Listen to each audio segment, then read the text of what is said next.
Heraldo Podcast, un lugar para tus oídos.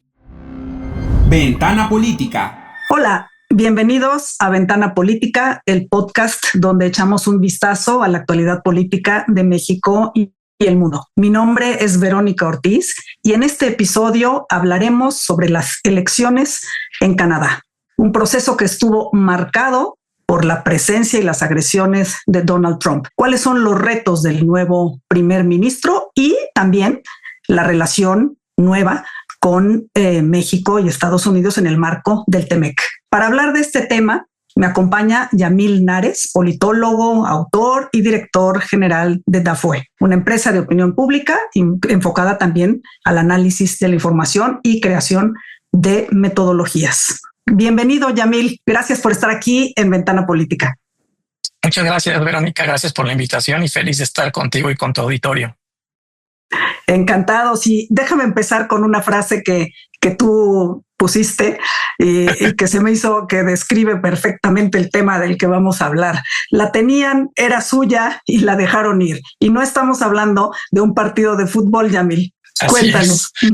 Sí, fíjate que antes de entrar a esa parte, quizá valga la pena, antes justo de ver cómo se movieron las preferencias al interior de los segmentos de la población y con toda la intención de voto y demás a lo largo de la campaña en Canadá, pues definir qué pasa con los votantes, ¿no? Que los votantes no votan por un primer ministro de la misma manera que lo harían en Estados Unidos para el presidente de Estados Unidos o en México, sino que el partido que obtiene más escaños en el Parlamento suele formar gobierno y este gobierno puede ser de mayoría o de minoría y el líder de ese partido se convierte en primer ministro. Entonces, ahí nada más para que nuestro auditorio identifique que es una elección distinta, a pesar de que salen a votar y es una jornada larga también, es de esta forma. Estaban en disputa, pero 343 distritos electorales.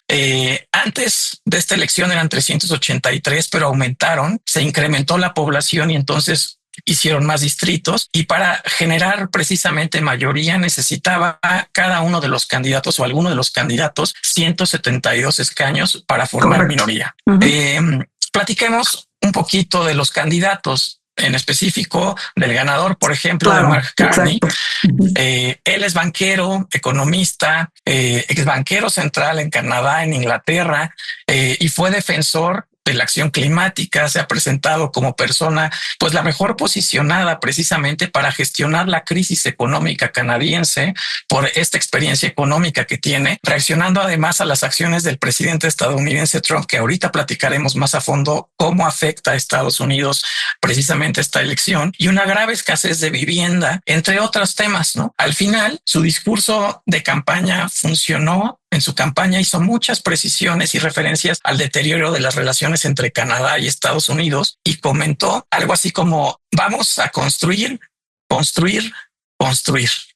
En referencia al corredor energético que los liberales permitieron en su plataforma durante campaña. Y bueno, su propuesta mencionaba que era hora de convertir a Canadá en una superpotencia energética, tanto de energía limpia como energía convencional. Eso, Mark Carney. Si platicamos un poquito del candidato conservador, podemos identificar, no me sale muy bien la pronunciación. Poilievre, de Pierre Poilievre. De Pierre Poilievre. Nació en Calgary, estudió ahí en la Universidad de Calgary, trabajó también con el líder de la Alianza Canadiense, partido que después se fusionó con el actual Partido Conservador y desde el 2004 él empezó a hacer campaña, empezó a ser diputado y por una circunscripción en Ottawa y su voz era referencia para los conservadores en la Cámara de los Comunes, mientras el partido ocupaba escaños en la oposición. Con eso podemos tener un perfil de ambos candidatos, ¿no? Sí, me parece muy bien y muy pertinente y decirle justamente a nuestro auditorio y por eso se explica esta frase del inicio que todos los pronósticos, digamos, preelectorales, pero hay que marcar y ahorita nos platicas de el punto de inflexión, ¿no? Que se dio en marzo, pero digamos hacia atrás, todas las encuestas daban por favorito justamente a este candidato del que hablas tú del Partido Conservador, Pierre Poilievre, porque Justin Trudeau, que era el primer ministro saliente, pues ya estaba desgastado, ¿no? Era una figura que ya llevaba muchos años en el poder y efectivamente todos esos indicadores de los que hablas tú, que marcaban como una necesidad o una idea de cambio en el electorado, sobre todo los indicadores económicos. Y que es curioso, pero es un tema, finalmente el bolsillo, ¿no? Los votantes no votan con una mano en el bolsillo y eso es lo que al final define elecciones. Y querían un cambio los votantes y el Partido Conservador llevaba una ventaja de, corrígeme si no, 20 puntos sobre el Partido Liberal y Justin Trudeau renuncia, se baja, digamos, ¿no? del cargo y entra en escena el Mark Carney. Así es.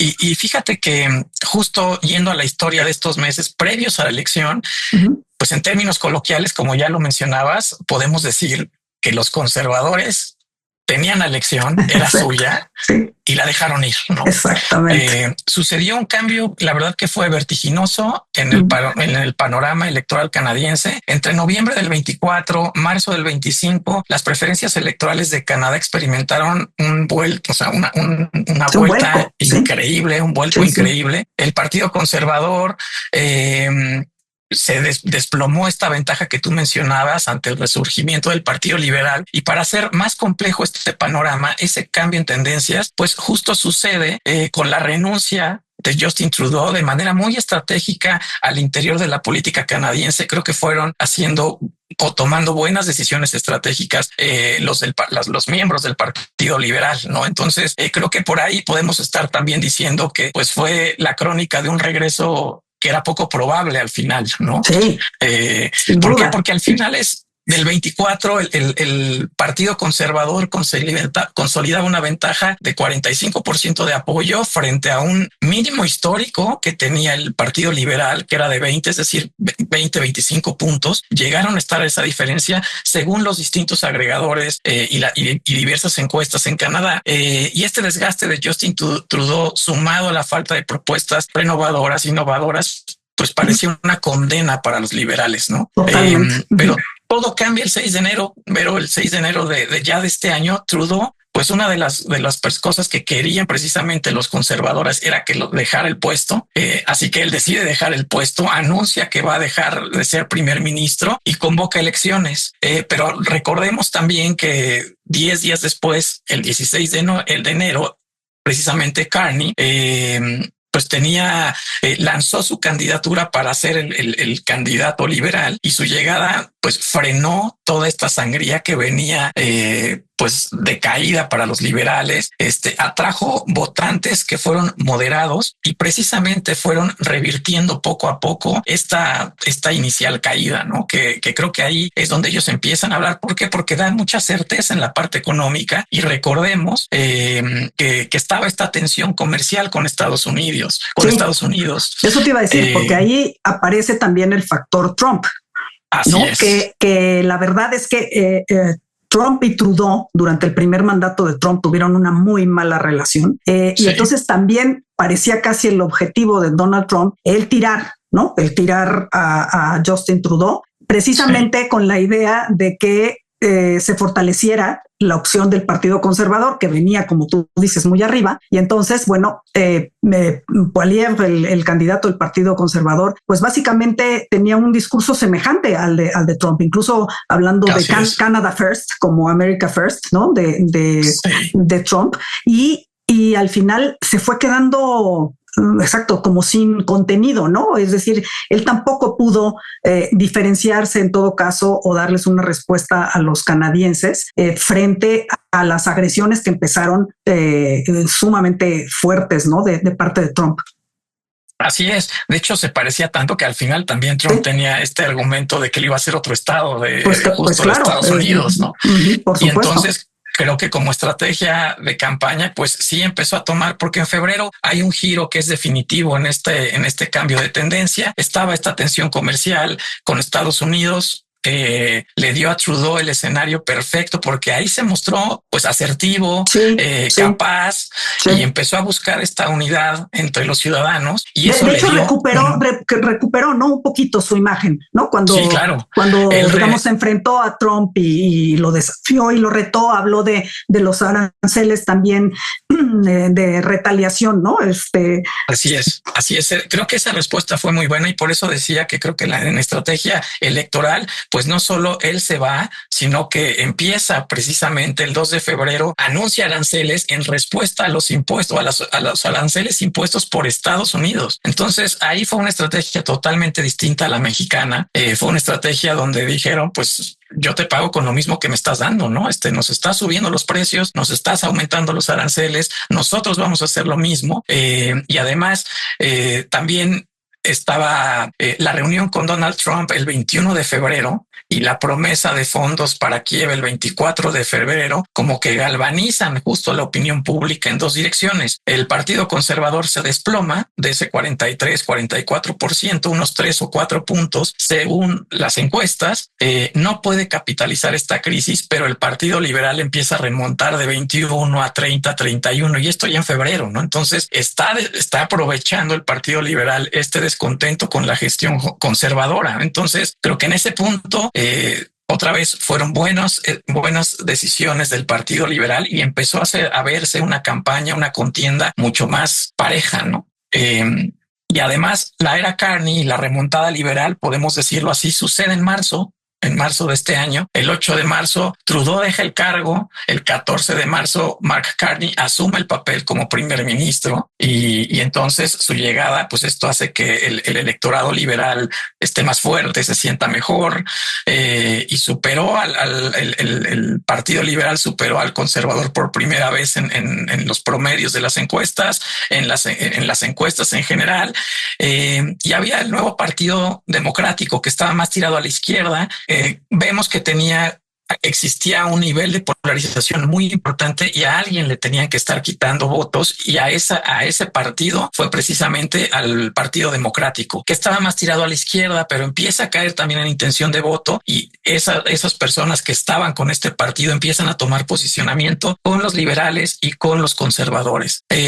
Al final encontramos un resultado que todavía estaban por ahí contando hace unos días. El resultado es un 43.7 contra un 41-28, una elección muy cerrada que si por ahí escuchaba que este dato y que no había una elección tan competida de arriba de 40 desde 1930. Entonces, pues a ese nivel se puso. Sí, con una tasa de participación inédita, sí. Con una tasa de participación muy alta. Y creo que eso también es, ahorita que mencionas el tema de la participación, pues justo la percepción de una elección competida pudo haberse traducido en un aumento de la participación, ¿no? Y la participación fue alrededor del casi el 69%, 68.7%, el registro que teníamos. Es muy alto, sí. Efectivamente. Es la más alta de las elecciones federales desde 93, me parece, ¿no? Oye, y tú hablabas también ahorita que decías de dónde se habían sacado votos.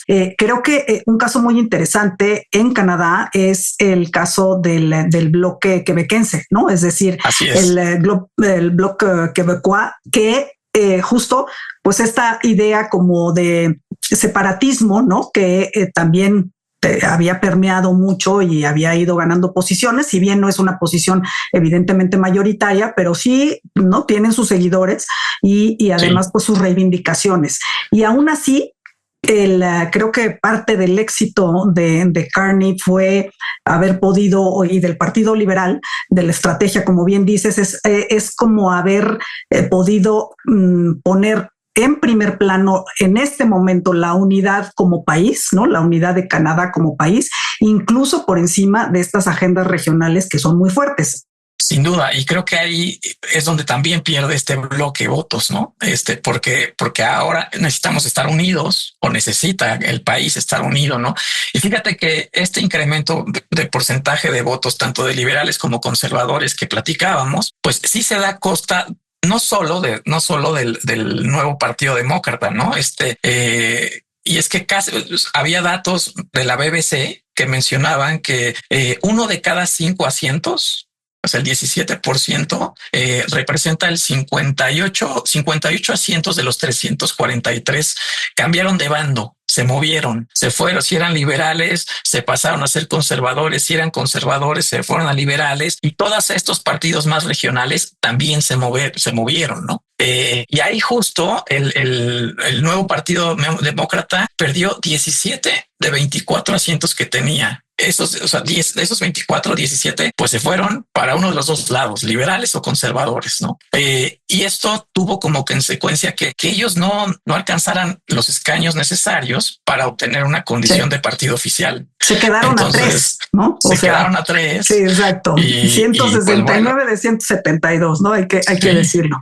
Entonces tienen que armar gobierno forzosamente con alguno de estos otros partidos minoritarios. Con alguno de estos, claro. Y este partido, el Partido Nuevo Demócrata, justo pues pierde, como ya no es partido y ya no tiene presencia en el Congreso, implica que el financiamiento parlamentario ya no va a estar en comisiones. Entonces, pues obviamente esto tiene impacto político y estratégico. El bloque que tú decías, precisamente el Quebecois, contaba con 35 escaños antes de la votación de la elección anterior, del lunes pasado, y considerando el impacto de los cambios de circunscripción electoral en los resultados del 2021 y la victoria del año pasado en las elecciones parciales, hubo unas elecciones parciales en La Salle, Emar y Verdún.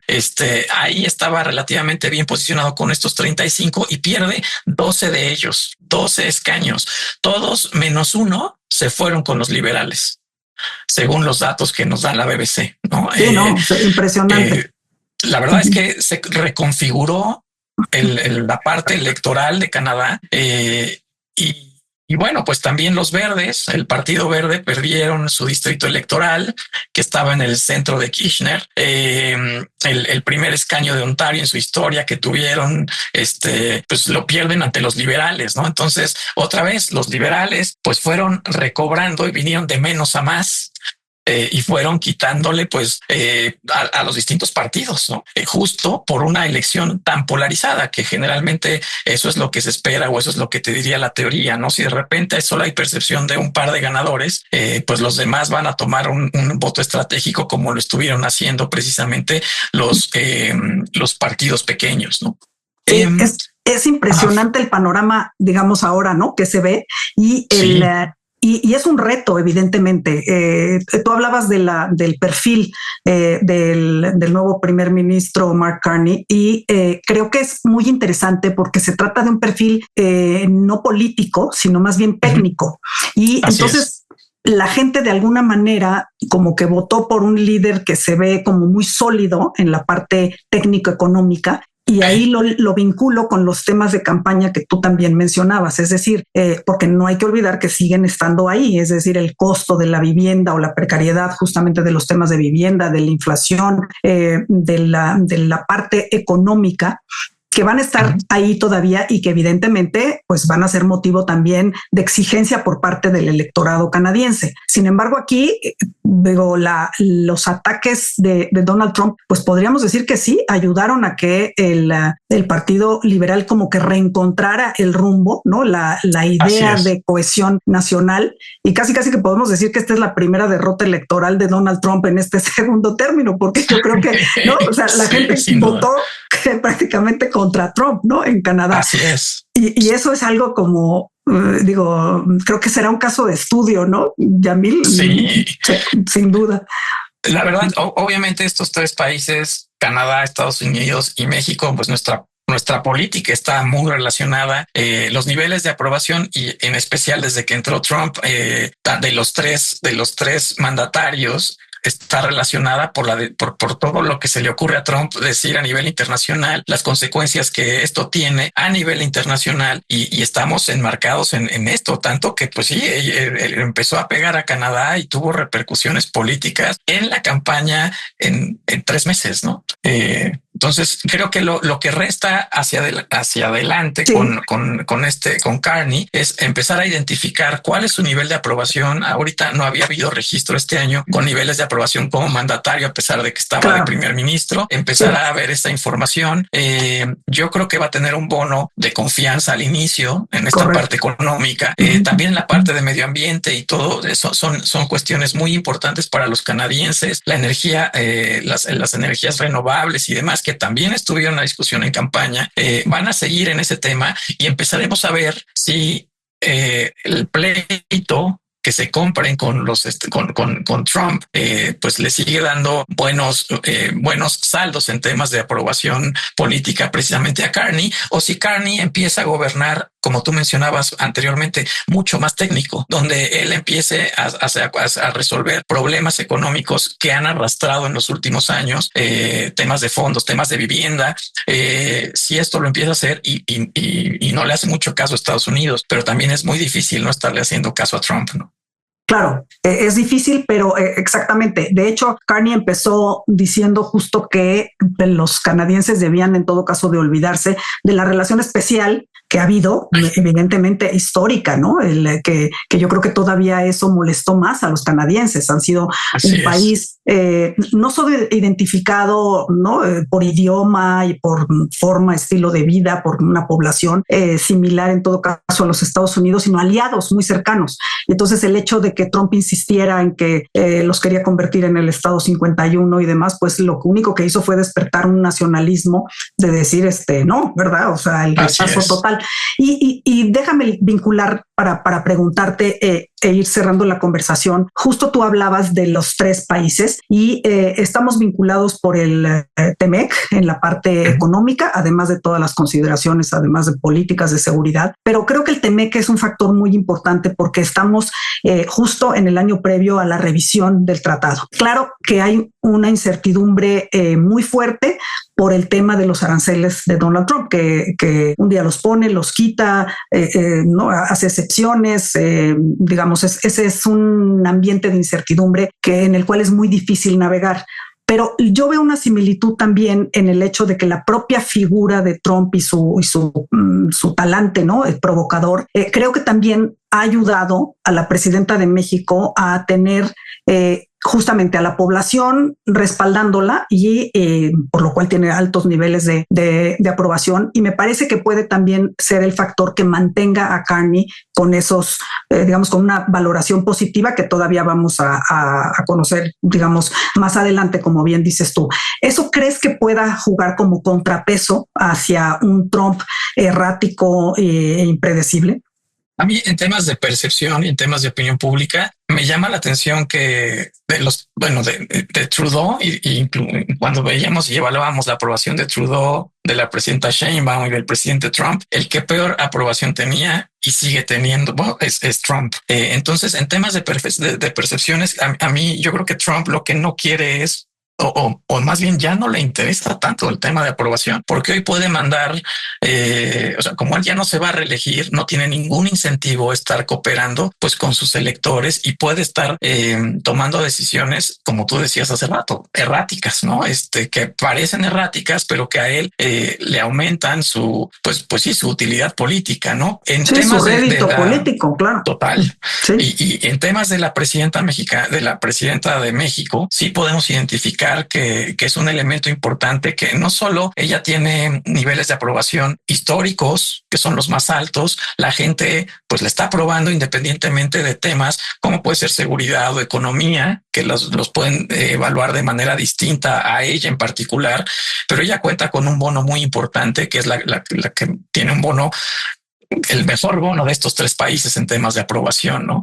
Y yo creo que Carney va a tener que ir creciendo este nivel de aprobación, pero sin duda puede tener un elemento al cual disparar o de repente llamar la atención si algo le está yendo mal al interior del país, como para echarle la culpa al malo, que en este caso sería Trump, ¿no? Exacto. Al villano común. Y creo que de alguna manera también acercar posiciones entre México y Canadá, que es una parte complicada, ¿no? Es decir, somos como que tenemos el el problema o el reto, ¿no?, de esta relación con el país más poderoso del mundo, y al mismo tiempo tenemos como un nivel de desconocimiento, ¿no?, incluso te diría a lo mejor a veces hasta de lejanía en la relación bilateral México-Canadá.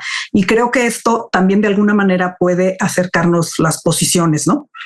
Sí, sin duda. En temas de opinión pública es muy probable que también nos podamos colaborar de alguna forma, aunque también pues la política migratoria de Canadá ha sido fuerte en los últimos años también con nuestro país. Entonces creo que vienen antes de la renegociación del TEMEC también, pues este año nos permitirá identificar cómo los tres mandatarios se van a posicionar, cómo se van a empezar a desarrollar pues su gobierno, ¿no? La presidenta ya lleva varios meses, más meses que los otros dos. Trump, pues no se ve que vaya a cambiar y al contrario, no sabemos qué esperar de Trump en temas estratégicos ni de política económica internacional, migratoria. La ocurrencia del día, ¿no? Exacto. Y con Carney, al parecer, o es muy probable que sea una política mucho más organizada, también muy parecido a lo que sucede con México en temas de opinión pública, ¿no? Pero bueno, iremos viendo y creo que sí vale la pena compartir con tu auditorio en programas posteriores justo cómo se van relacionando estos tres niveles de aprobación, porque al final pues estamos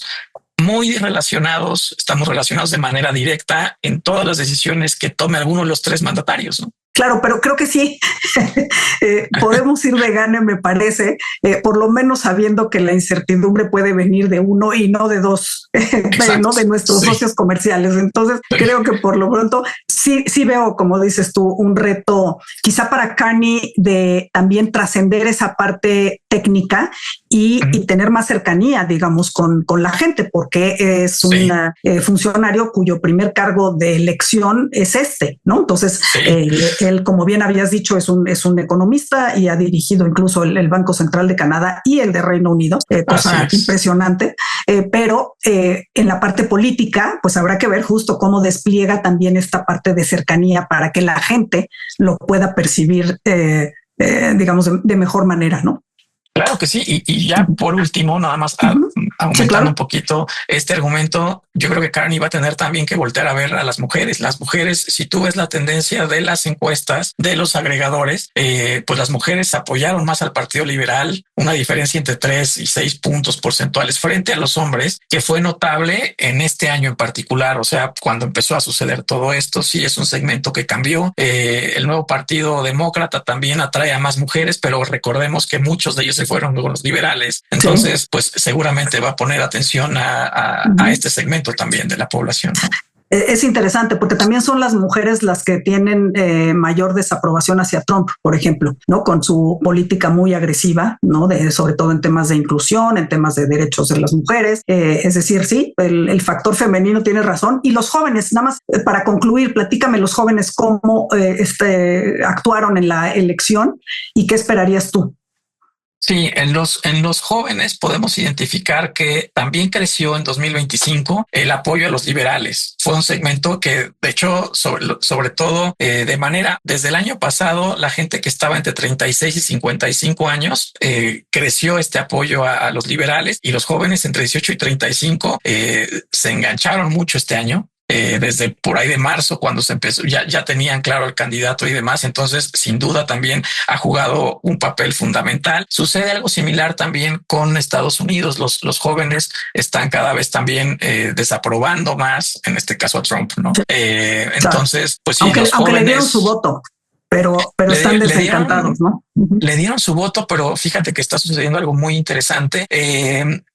En México, la presidenta goza de niveles de aprobación en todos los segmentos. En Estados Unidos sí hay diferencias. Las mujeres, como bien mencionas, desaprueban muchísimo a Trump. Las personas con todo en niveles de ingreso, antes había más diferencias. Ahora ya todos los segmentos lo están desaprobando. Y lo mismo sucede con edad, ¿no? También hay jóvenes que sí le dieron el apoyo, pero ya también están empezando a desaprobar a Trump. Entonces, creo que por acá este apoyo de los jóvenes con el Partido Liberal, con Carney, pues hay que ponerle atención igual que a las mujeres, ¿no? Definitivamente, porque sí, una cosa es ganar y otra cosa es mantenerse, ¿no? En los altos índices de aprobación. Yamil Nares, muchísimas gracias. Qué gusto tenerte en el programa. Muchas gracias por la invitación, que estés muy bien. Gracias, y a todos ustedes los invito a seguirnos a través de nuestras redes sociales. Las cuentas personales en X, antes Twitter, de Yamil Nares es @Yamil Nares y la mía @Verónica Ortizó. Y allí esperamos sus preguntas, sugerencias, comentarios que valoramos mucho. También los invito a seguir todas las redes de El Heraldo Podcast y a escucharnos todos los miércoles en la plataforma de streaming de su preferencia. Hasta la próxima.